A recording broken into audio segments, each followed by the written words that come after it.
Hey everybody, Michael Snyder, California Weather Watch. Today is August 7th, and right now we're looking at the visible satellite imagery. You can see state of California right here. Got some monsoon moisture. It's been drifting into Southern California at times the last couple of days, and it's going to continue to be the case for the next couple of days. And maybe the Sierra Nevada picking up a thunderstorm as we go through tomorrow afternoon. You can see the Park Fire producing smoke drifting off to the north and east.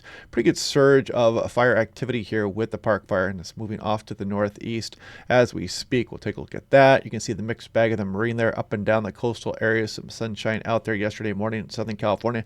Put this into motion, and as we went through the afternoon hours, you can see first Peninsula Range down to Baja there, some of that thunderstorm activity kicking off, and it just updated, so let me drift back here. And you can see we did get some thunderstorm activity there across the higher terrain, not too far from Palm Springs. Scroll through the afternoon hours, and you can see the cumulus try to build up across some of the east slopes of the Sierra Nevada. It did not kick off a lightning strike, but you can see the activity plentiful across Arizona. You can see one of those thunderstorms getting right on the Mexico-California border here, just south of the Salton Sea. Put that into motion, and now we're going on in towards this morning. You can see the thunderstorm activity continuing on as we speak right now, kind of drifting right over the Salton Sea there.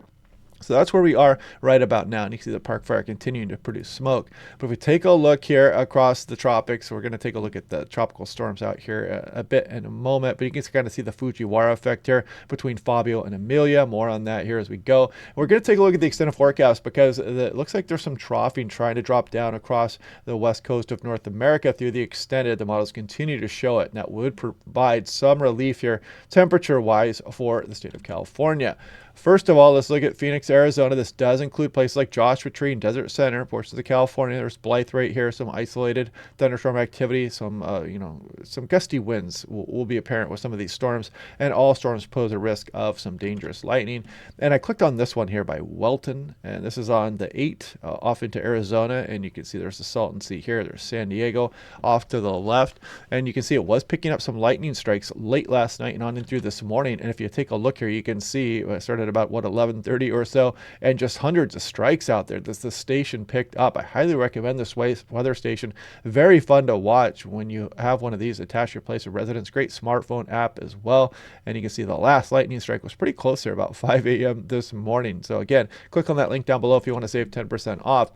Looking at what the Doppler radar should look like here over the next 60 hours. You can see this ongoing thunderstorm activity here this morning. And again, this could be popping off some activity here across the peninsular ranges. And as we scroll on in towards this afternoon, maybe a shower or two across the Sierra Nevada. It doesn't look like too much. Then we scroll on in towards Thursday, and you can see Arizona continues to bubble up those showers of monsoon moisture. Sierra Nevada, a little bit better chance it looks like as we go through Thursday afternoon. And not many showers popping up across the peninsular ranges up into Southern California for Thursday. Then we scroll towards Friday coming up here as well. Let's see if we have anything here. Maybe some shower activity across the high desert, maybe Las Vegas, portions of eastern central Nevada as we go through Friday afternoon shown there. And of course, much more active as far as thunderstorms are concerned across the state of Arizona. Looking at today, this has been updated to include some of the Salton Sea and some of the higher terrain just off to the east of San Diego and Los Angeles. So if you see those big buildups over the mountains, you know that thunderstorm activity is probably taking place. This is for the next day. They may need to include the Sierra Nevada here, and this would be for day 3. So looking at Fabio and Amelia out there, both tropical storms still technically right now, and they're kind of doing this dance where they're spinning around each other. They're going to merge. Amelia is probably going to become dominant here, but it will be dying out over the next few days. And it's no threat here to the southwest USA, and not, these storms are not a threat yet, but that could change as we go through the later portion of August into September. And this is Amelia, supposed to become a tropical storm, drift off to the west. And one more look at things here. I want to show you the updated GFS. So if you can see Amelia there and Fabio here, and if you put it into motion, you can see this dance that they're doing here called the Fujiwara effect. Go ahead and Google that if you want to know more, and then you can see they become one tropical system and move off to the west. So just kind of a curiosity there.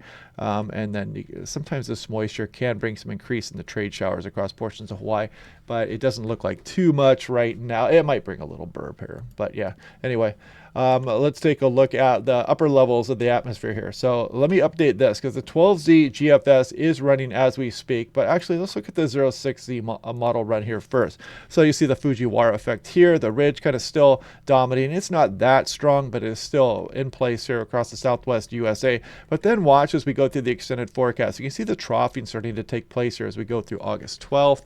August 13th. This would provide some relief as far as temperatures are concerned. I mean, obviously, we have no big ridge just dominating the weather here. The ridge is out over the Pacific Ocean. It's backed way up and weakened across portions of, a little bit off to the south and east, let's just call it. And then we go through the extended forecast, and the GFS wants to continue to reinforce some of that troughing as we go off into the future here. So that's some good news here, and that's at least something to look forward to as we go on in through the mid portion of August.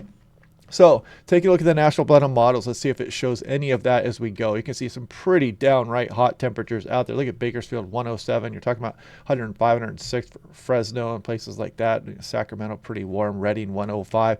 Here we go, Thursday, Friday, Saturday, Sunday. Still pretty warm, but you can see the gradual trend is downward as we go through Monday, Tuesday, Wednesday, Thursday, Friday of next week. So that is kind of a good sign there. Definitely dropping off some of these temperatures across some of the valley areas here. And, look at Death Valley getting down towards 115. Bring a jacket if you're headed out there. And taking a look at the 8 to 14 day temperature outlook, you can see the below average signal here across much of California showing up August 14th through 20th. Look at that. That is kind of a nice little signal there. So maybe that troughing will provide some relief and finally get some below average temperatures. We'll take that with a grain of salt right now. We'll be breaking that down day by day, and a kind of a below average signal here starting to show up across some of the southwest as well. So again, we'll be watching that. And take a look at smoke. This is surface smoke 8 meters above the ground to be exact. Put it into motion. This is the 12Z run that goes out 48 hours. And you can see if you're smelling smoke and you're in one of these regions, you know why. It's because this fire activity is out there. The park fire continuing to produce huge amounts of smoke, mainly drift off to the north and east across portions of Nevada as well, and up towards Oregon at times. But if we take a look here, this is the vertically integrated. So this shows the smoke aloft as well. So this could be enhancing some of the sunsets out there. So if you're wondering why the sunsets look so orange and red and colorful during the evening hours, that's the reason why, even across Southern California and much of the valley areas also. And we scroll out 48 hours and you can continue to see that park fire, the big smoke producer out there, continue to burn. Now, looking at the park fire, I believe it's the number 4 all-time biggest fire there across the state of California, located right here. It grew about 6,000 acres in the last 24 hours.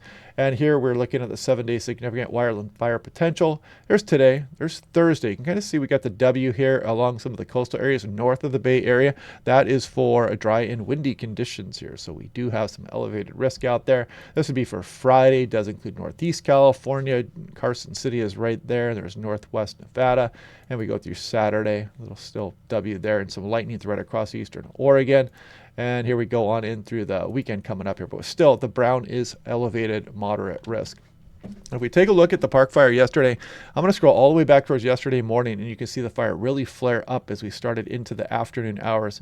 And if you look closely, you can kind of see it grow and move off kind of rapidly there for a time yesterday as well. So it's not the huge fire that it was, but it's still burning and making headway off to the northeast here. Overnight hours, you can continue to see it burn here on the GOES 18 satellite imagery. And we go through this morning, and it's already still pretty hot out there. So it's probably going to go through another blow up here today, relatively speaking at least. But at least it's not the entire flank of the north portion of the fire that really raced across the landscape when the park fire first developed. So yeah, anyway, watch out for the thunderstorm activity today, especially across Southern California. We'll continue to break this all down day by day. Hopefully that there's something to that troughing through the extended forecast can help relieve some of the temperatures here and cool things down a bit. But yeah, we'll break that down day by day. Otherwise, hope you guys are liking the channel. Click like and subscribe. We'll do this all again tomorrow, and I will talk to you guys then.